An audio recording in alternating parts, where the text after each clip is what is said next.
What is up, everybody? Welcome back to another video. In today's video, we are going to be taking a look at the participation report from Thursday's practice for the Detroit Lions and for the Tennessee Titans. Also, the Lions made a roster move today, which I think could be potentially a big deal. So let's get this started. You know, I got to shout out DoseOfDion, man, because it was actually the first time I went live on YouTube. And, you know, guys don't know DoseOfDion. He put out a lot of good content for the Detroit Lions.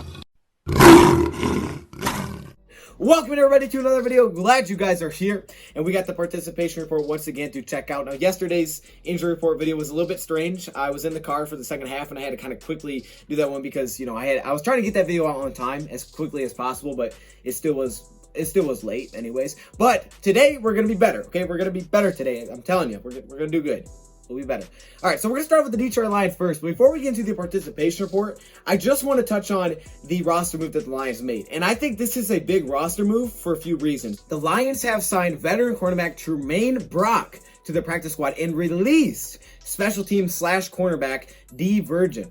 It's because I think we could see him on the field on Sunday.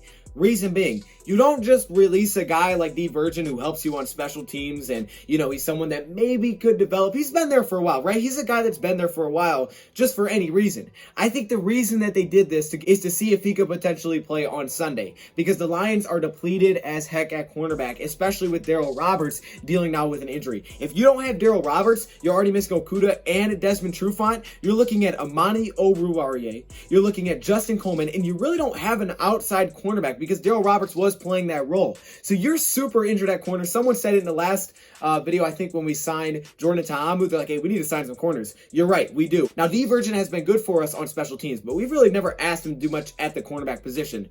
Well, I think the Lions may need that this week, and that may speak to the health of Darryl Roberts, them signing a guy like Tramaine Johnson. The second reason I think this is a big move is because he was with the Tennessee Titans this season. The Lions are playing the Titans this weekend. So you're getting a little bit of a 2-for-1 action. You're getting a guy that can help you on the field, but also can give you maybe a little bit of an insight on the Tennessee Titans. Look, the Packers did it with Asignata. So can we do it with Tramaine Johnson? Hopefully. That's the hope. He's a 6-foot cornerback that weighs 188 pounds. He's 32 years old. So this isn't a future move. This is, can you help me right now? And can you help me for the rest of the way? You know, this is it. This is it. I mean, if you don't win this weekend, your playoff chances are, I think they're eliminated. I think you're eliminated. I don't know what mathematically how it would play out unless the Cardinals. If everything were perfect, maybe you're not technically mathematically eliminated, but realistically you're eliminated. So with a very slim chance to get in, the Lions bringing in a veteran cornerback, I think makes sense. You got to have somebody. You got to have someone play on the outside, and Tramaine Johnson may be that guy. Now, he's been around the league. He played for San Francisco for a pretty long time, and he's not a bad cornerback. Now, he's a little bit older now, but he's not terrible. I mean, when you're talking about, at this point in the season, landing a cornerback that can help you, like right now, there's not a lot of options out there. And in 2018, we'll start there first. He gave up an 82.6 passer rating, a 51% completion percentage, only 7 missed tackles, and 1 touchdown allowed. Those are good numbers. I mean, those are good numbers, but that was a few years ago. Last season, 2019, a 95.9 passer rating allowed, 65% completion percentage, 9 missed tackles, and 2 touchdowns. Still not terrible. However, this season hasn't been his best. With his time in Tennessee, he allowed a 81.5 passer rating in 4 games, 68% completion percentage, and no touchdowns. Now, he's only been targeted 16 times with Tennessee this season. But again, this is someone that the Lions, it's probably their best shot to have someone help them out right now because, again, Justin Coleman can't play the outside. So that's why they put Roberts out there. Roberts isn't great on the outside. Remember how he played the slot when Coleman was out? Well, they had to put him on the outside. And it wasn't perfect for the Detroit Lions against the Packers. So they have to find someone. If you don't have Roberts, you are so depleted at this point at the cornerback spot that I really don't know where you go from here. So you kind of had to sign someone to help you out at that position. So I think that's a big signing. It's someone that could potentially play this weekend. It wouldn't shock me if he played this weekend. So I must stress. So I wanted to point that out before we got into the participation report. Now let's take a look at the participation report from the Detroit Lions first. All right, we got some names on here. Darrell Bevell said it this morning. It's very similar. Starting with Terrell Crosby, the ankle injury. He was out last week because of this, and it looks like he's on pace to not play again. So again, expect Matt Nelson. Look for a guy like Dan Skipper to be activated, but it looks like Terrell Crosby will once again be missing the game, which is tough. I mean, you have a guy in Matthew Stafford who's dealing with an injury, and you may be missing your right tackle again. Well, actually, maybe your backup right tackle. It depends how you look at it. He was kind of our starting right tackle, but you're missing some depth on the offensive line without Big V as well. So you hate to see that because, you know, you want to protect Matthew. So if Matthew does play this weekend, we'll see how healthy he is, but I can see a lot of quicker passes trying to get the ball out of his hands, hoping that their run game can help out. That'd be great if the run game could help out a little bit. Kenny Golladay, you see him next, no participation. Again, it doesn't look like he's going to play. He's not at the point right now where Darrell Bevell's saying, well, yeah, you know, he's getting it's kind of just he's doing the same thing. I don't know if he's going to return this season. I mean, at this point, that's the question that we're starting to draw is, will he come back this year? I mean, I don't know. I mean, is it a contract situation? Possibly that could have an effect. But I mean, with a non-contact hip injury, just from what I'm hearing he's doing in practice, I don't know if there's enough improvement right now where he'll come back. Now, if the Lions win this weekend, will that change? Possibly. I mean, if you're still alive, he could obviously be a little bit more motivated to get on the field. But as of now, it's not looking great. And it just stinks. I mean, he's been out for so long. Kenny Golladay is such a big part of this team. So, look, the Lions, the injury bug, it's hit again. And a lot of teams are dealing with it at this point, but we're just missing some major pieces. And, right now we just can't have that. Next up, Deshaun Hand, no participation with an ankle. Now, I was curious to see if this is what he was doing with last week. It wasn't. Last week was a groin injury. So, ankle's new to him this week, and no participation twice. We just got this guy back last week. So, we could be missing Deshaun Hand. And we're already talking about a defensive line where Trey Flowers, we have no updates. Julian Okwara, we have no updates. Everson Griffin, who tested positive for COVID based on his Instagram post. He put that out yesterday. We're looking at a situation where this defensive line, again, is going to be super, super decimated. Which stinks because you're going against Derrick Henry. Now, I think Derrick Henry is, it's possible to slow him down. It is. It sounds crazy, but it is. And I've looked at the numbers today, and I was, going to work on a video for that. But when you're this hurt at defensive line, it may not be. Because if you can't stop the run, it's going to open up the pass, which is exactly how Tennessee plays. And if you're not healthy on the D-line, yikes, this is going to be tough. Well, hey, I guess we'll get to see some of the young guys again. It'd be nice to have Ja'Shawn Cornell. I'd like to see him a little bit, but yeah, just not looking good. It's not looking good, folks. Frank Ragnow, no participation. Now, this one, actually, I've heard that he's still expected to play. They're waiting until Friday because it's a vocal cord issue right now. It's not necessarily where it's hurting him to breathe or it's hurting him to eat. It's a vocal cord issue. So they're waiting through Friday, and basically he's been told not to talk. Don't speak to anybody. People are trying to get him to talk. Don't speak.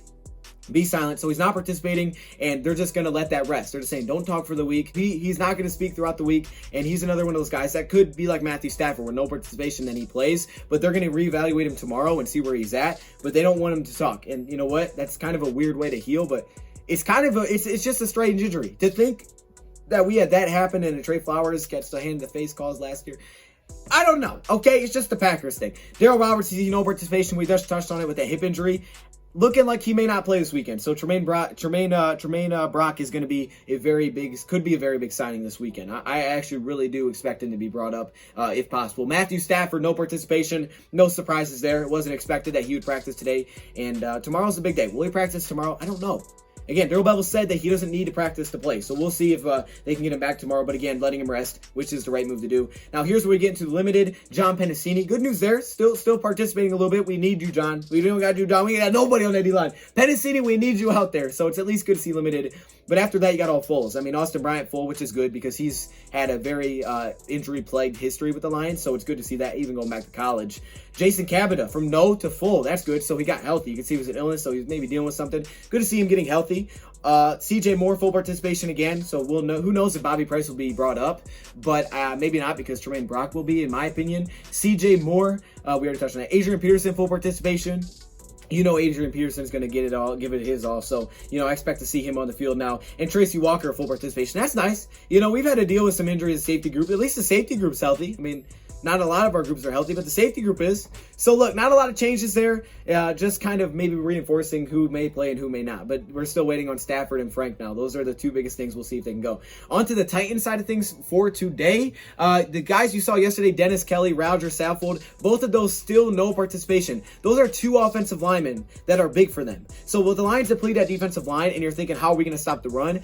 The hope is that their offensive line being depleted helps you out. Them missing offensive linemen, maybe we'll be okay. Maybe that'll help us out just a little bit. That's all you can hope for. Jeffrey Simmons, full participation, their defensive tackle, so they got him back.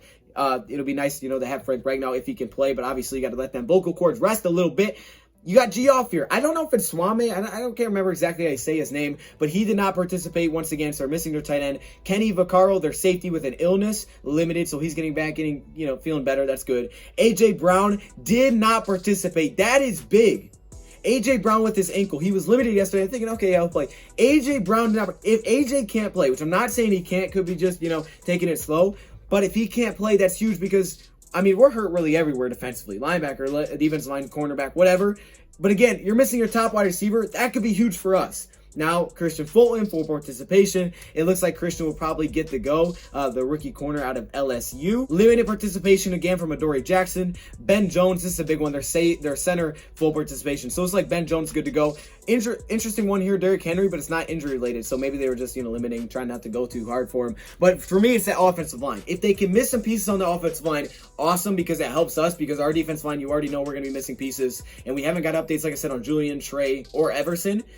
And if they can miss A.J. Brown, that would be big time. That would be big time. That would give us a major opportunity to do something. Look, we're 10.5 point, as of what I know, underdogs. All right, we're huge underdogs in this game. Now, a lot of that's going to depend on Stafford can play. But if you're going to have any chance, having some offensive line injuries wouldn't hurt. And also missing your top receiver wouldn't hurt either. So there you go. That's the participation report. Let me know your thoughts, comments below. I have a video coming out soon about the GM that we are going to interview. And yeah, I'll see you guys there. Thank you for watching. And I'm out. Are you kidding me right now? I had to put my helmet on for this one. Are you kidding? Look at this. Look at all these members. What? Yo, hey, shout out to all the members, man. Look how many All-Pro members there are. Like, literally, it's the whole screen, dog. This is crazy. The patrons, of course, the Hall of Fame members, man. Y'all got the gold color. It's kind of yellow, but it's supposed to be gold. Shout out to all the members, man. If you want to be a part of this, all you got to do is join the channel. But there are perks that come with it. Stay locked in the community tab if you are a member, because that's where a lot of information comes out. I appreciate all of you. What?